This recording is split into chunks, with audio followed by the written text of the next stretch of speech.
is calling, even now. Many of you listening to me have been beautifully equipped to live in a world that no longer exists. But I want to give you a new word for change, and that word is evolution.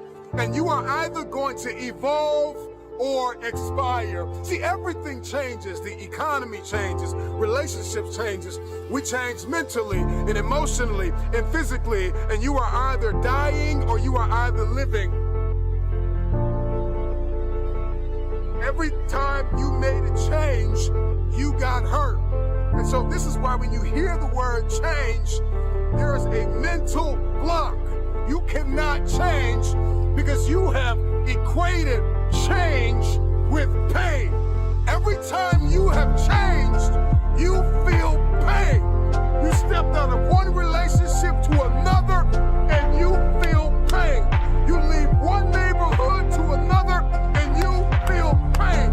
You go from one job to another and you feel the fire of transition.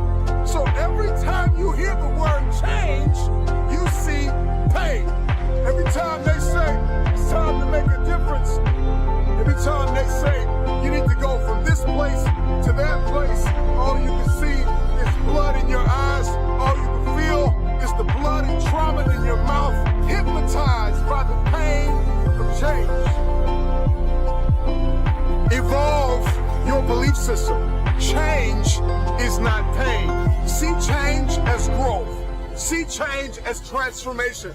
See change as evolution. See change as necessary. See change as critical. See change as inevitable.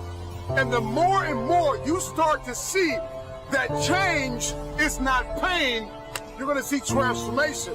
Your life's going to experience a quantum leap, because now, even though in your childhood you were traumatized because of change, your history is not your destiny.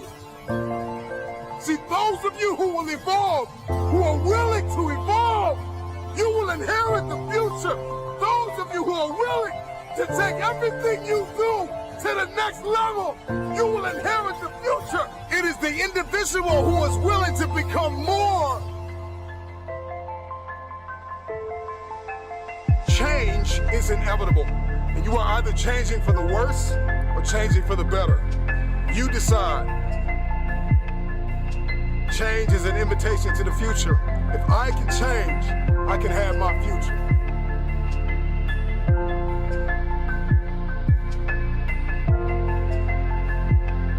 Another reason why people hate change is because not only do they see change as pain, but all they see change is as failure. And it's because every time you've made a change, you have failed.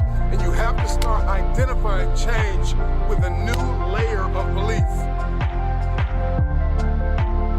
People tell me all the time, it's hard to get wealthy.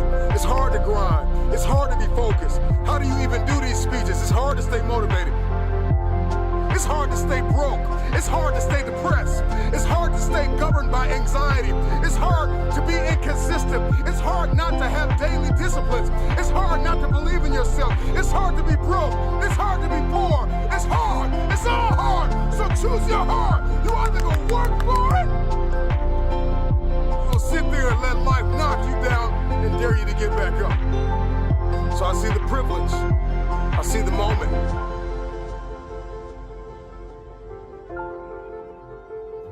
I see change as pleasure. I see change as transformation. I see change as evolution. I see change as beauty, brilliance. I see change as the future. I see change as necessary. I see that if I don't change, there is a generation of people who are going to be stuck in the same place if I don't evolve. See, the marketplace rewards those who have evolved. The marketplace rewards those who have become more valuable. You will be rewarded for the pain. Cry in secret, bleed in secret, but in public you'll be rewarded. And if everything you listen to goes over your head, you are going to miss your moment and stay living in the midst of the madness of impossibility, the lie. Somebody lied to you and told you that it was impossible. Every time somebody told me I could not do something, I had a decision that I had to make in order to achieve what they said was impossible. The power is wrapped in the truth and in the power of their perspective. It's wrapped in your capacity, your ability to believe in a dream, even if nobody believes in you.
But today, I made the decision to defy the laws of gravity. The first successful heavier-than-air powered aircraft was designed and built by the Wright brothers. They flew it 4 times on December 17, 1903, near Kill Devil Hills, about 4 miles.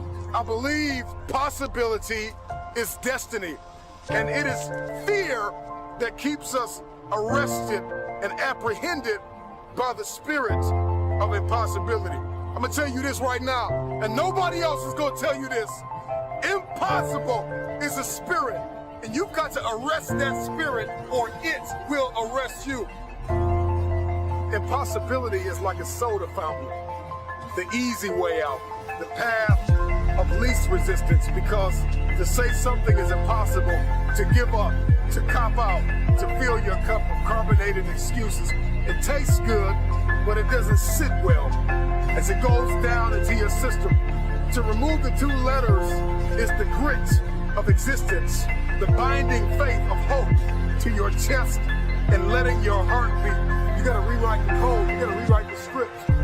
Calling all reformers, I'm calling all innovators, I'm calling all game changers, I'm calling all world shakers, I'm calling all city shifters, I'm calling everybody that has an inkling of faith in themselves, I'm calling everybody. You will inherit the future.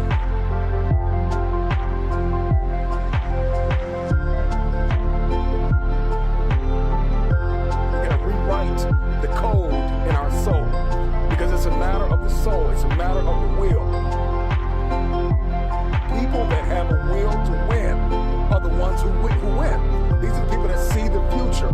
These are the people that see not where the hockey puck is, but they see where the hockey puck is going. That's the type of person that we all need to evolve to become. I learned years ago that the difference between people that get things done and people that do not is sheer willpower. Out of all the motivational speeches you have heard, how much of it have you retained and applied to your life? Because understanding the power and the difference between what is impossible and what is possible, it all comes back to your perspective and your capacity. If your why is big enough, then your will be powerful enough to persevere through the how. You're not looking for resources when you have a will. You become resourceful. And that's the difference between people that see this thing as possible and people that do not. It comes down to one thing, and that is your will. So you don't want it bad enough. You don't want it bad enough. That's why you can't get it done. And so the how intimidates you. And the what boxes you in. We're more concerned about collaboration than character. I think we need to come back to a place where we're examining ourselves as an individual before a people. We make the people better when we deal with the person. You got to deal with the person. You got to deal with you. It's always going to be impossible to you if you don't see the power of your will and the power of your why.